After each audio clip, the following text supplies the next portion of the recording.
আমার নিজেরই আসতে হলো করবি দেবী। ব্যাপারটা খুব confidential, top secret.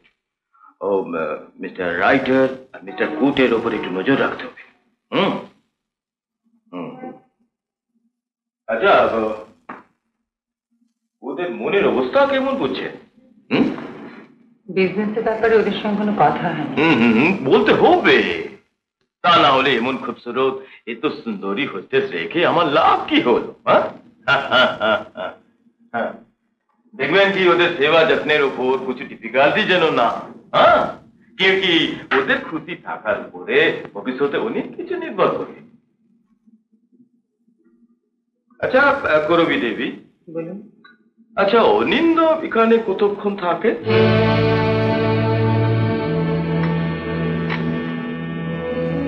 Thank you. কি ব্যাপার, নিজে না এসে আমাকে ডেকে পাঠিয়ে দিতে পারতেন? আমার ঘরে বসে আপনার সঙ্গে কথা বলা চলতো না, কিন্তু শঙ্করবাবু আমি ঠিক কি করবো বুঝে উঠতে পারছি না। আপনার পরামর্শ চাই। ব্যাপারটা কি বলুন তো? ব্যাপারটা মানে আগরওয়ালা মাধব ইন্ডাস্ট্রিজের ভিতরে খবরাখবর নিয়ে নিজেই আশ্রয় নামতে চাইছেন। মানে? জার্মানদের সঙ্গে সকলের অজান্তে দেখা করার মতলব পাচ্ছেন। পাকরাশির বদলে আগরওয়ালার সঙ্গে কারখানা তৈরি করলে জার্মানদের ক্ষতি কি? বলেন কি? অনিন্দবাবু এখানে কত রাত পর্যন্ত থাকেন উনি তারও খোঁজ খবর নিচ্ছিলেন। আপনি কি বললেন? আমি বানিয়ে বলেছি। আমি বলেছি উনি এখানে অনেক রাত পর্যন্ত থাকেন। শঙ্করবাবু আমার কিরম মনে হচ্ছে আমি ধরা পড়ে গিয়েছি। কেন? এই ফোকলা চ্যাটার্জি উনি সব ভেতরে খবরাখবর জোগাচ্ছেন আগরওয়ালাকে। সে কি? উনি তো অনিন্দবাবুর মামা। ঘরের শত্রু বিভীষণ আগরওয়ালা টেলিফোনে ফোকলাকে ইনস্ট্রাকশন দিচ্ছিল অনিন্দ যেন কোনো মতে সন্ধ্যেবেলা হোটেলে না আসতে পারে, যেমন করে হোক তাকে যেন আটকানো হয়। দরকার হলে মদ, মেয়ে মানুষ, এমনকি কিডন্যাপ পর্যন্ত। কিন্তু এসব করে আগরওয়ালা লাভ? আগামীকাল জার্মানদের সঙ্গে এগ্রিমেন্ট সাইন হবার কথা। মাধব ইন্ডাস্ট্রিকে রিপ্রেজেন্ট করছে অনিন্দ, কাজে তাকে আটকাতে পারলে সমস্ত প্ল্যানই বানচাল হয়ে যাবে। আর সেই ভাগে আগরওয়ালা তার কাজ হাসিল করে নেবে।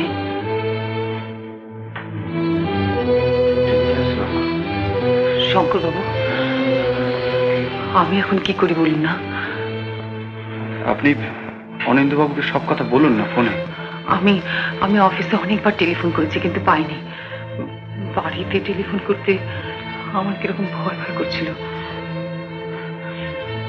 আপনি কাইন্ডলি একটু টেলিফোন করবেন? আমি কানেকশন করে দিতে পারি, কিন্তু কথা আপনাকে বলতে হবে। আমাকে? হ্যাঁ।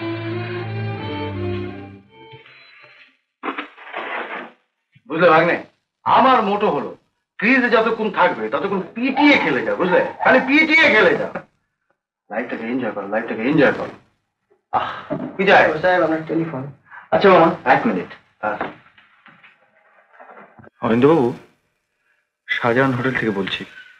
আপনি একটু মিস গুহর সঙ্গে কথা বলুন।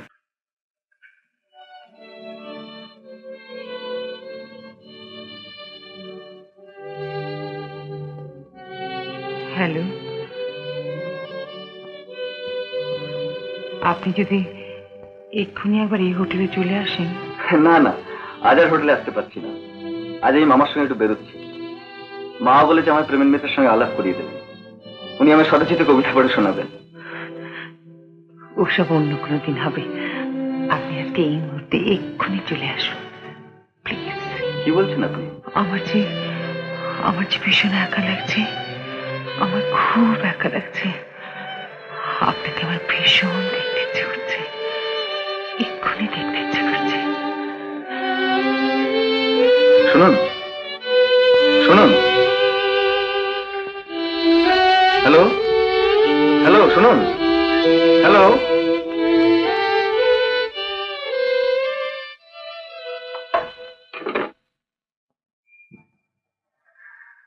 মামা, তুমি কি খাবে বলে আমি এক্ষুনি আসছি। আরে তুমি চললে কোথায়? তুমি দুটো ব্যাগ শেষ করতে করতে আমি এসে পড়বো, চলি। আর শোনো আনন্দ,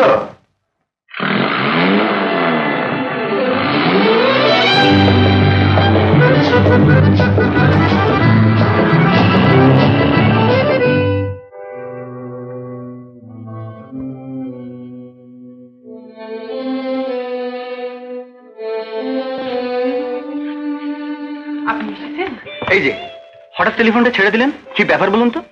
দিলাম তো আপনার কবিতা শোনার প্রোগ্রামটা মাটি করে। জানেন, আপনাকে ভীষণ দেখতে ইচ্ছে করছিল। সত্যি বলছেন? কথাটা ঠিক বিশ্বাস করতে পারছি না। অনিন্দ বাবু, আমাকে আপনি ক্ষমা করবেন। আমি একজন সামান্য হোস্টেস। আপনাদের ব্যবসার ব্যাপারে আমার মাথা গলানো উচিত না, কিন্তু কোথায় যেন বাড়ালে আপনাদের বিরুদ্ধে। আমাদের বিরুদ্ধে? আপনি কি কোনো ষড়যন্ত্রের কথা বলতে চাইছেন? না না, আমি জানি না। অনিন্দ বাবু, আপনি শুধু বলুন, আপনি সাবধানে থাকবেন। আপনি কথা দিন, আপনি কোথাও যাবেন না। যে যাই বলুক, আপনি কোনো কথা শুনবেন না। শুধু কালকে এগ্রিমেন্টটা সই হয়ে যা, তারপরে আপনি যেখানে খুশি যাবেন। আচ্ছা, আপনি কি আমার মামার সম্পর্কে কিছু ইঙ্গিত করছেন? না না না না, আপনি আমাকে এসব কিছু জিজ্ঞাসা করবেন না। আমি অন্য লোকের চাকরি করি। আমি আগরওয়ালার হোস্টেস। আমি আপনাদের কেউ নই।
কাছে রবি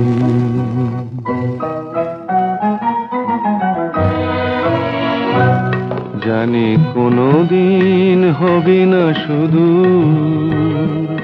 কাছে রবি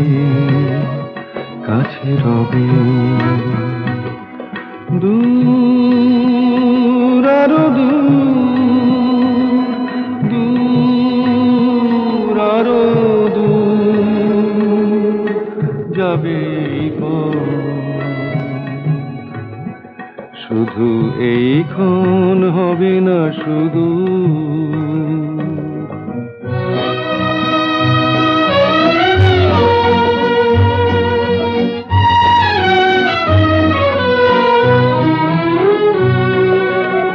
জীবনের ভালো লাগা এসে